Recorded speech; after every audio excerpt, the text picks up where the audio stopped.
मृत्यु के देवता यमराज का वध कर दिया गया था। जी हाँ, उस दिन मौत को खुद अपनी मौत देखनी पड़ी थी और उनका वध करने वाले कोई और नहीं बल्कि स्वयं कालों के काल महाकाल थे। सिर्फ अपने एक 16 साल के नन्हे भक्त को बचाने के लिए महादेव ने यमराज की छाती पर ऐसी लात मारी कि यमराज के प्राण निकल गए। कहानी शुरू होती है महान शिव भक्त ऋषि मृकंडू और उनकी पत्नी मरुदवती से। सब कुछ था उनके पास, लेकिन एक ही दुख था, संतान का न होना। उन्होंने शिवजी की कठोर तपस्या की। भोलेनाथ प्रसन्न हुए, लेकिन उन्होंने एक कठिन शर्त रख दी। उन्होंने पूछा, तुम्हें कैसा बेटा चाहिए?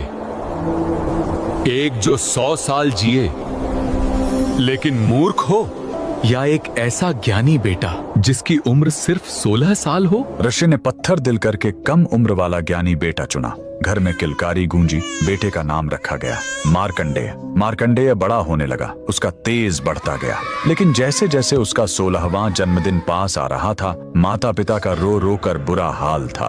जब मार्कंडेय ने कारण पूछा और उसे अपनी मौत का सच पता चला, तो वो नन्हा बालक बिल्कुल नहीं घबराया। उसने कहा, मैं उस महाकाल की शरण में जाऊंगा जो मौत को भी बदल सकते हैं।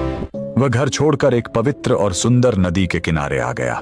उसने मिट्टी से एक शिवलिंग बनाया और तपस्या में लीन हो गया। लगातार 3 दिन बीत गए। तीसरे दिन जब मार्कंडेय पूरे 16 साल के हुए तो यमराज ने अपने यमदूतों को भेजा। यमदूत जब उसे छूने गए तो मार्कंडेय की भक्ति के तेज ने उन्हें रोक दिया। हार मानकर वो भाग खड़े हुए। अब यमराज का गुस्सा फूट पड़ा। वो खुद अपना घातक काल पाश लेकर वहां आ पहुंचे और गरजे, बालक, तेरा समय पूरा हुआ। डरा हुआ मार्कंडेय शिवलिंग से लिपट गया। यमराज ने अपना फंदा फेंका, लेकिन यही उनसे सबसे बड़ी गलती हो गई। वो फंदा बालक के साथ साथ स्वयं शिवलिंग पर भी जा कसा। उन्होंने अनजाने में महाकाल को बांधने की कोशिश की थी। तभी जोरदार धमाका हुआ। शिवलिंग फटा और कालों के काल महाकाल प्रकट हुए।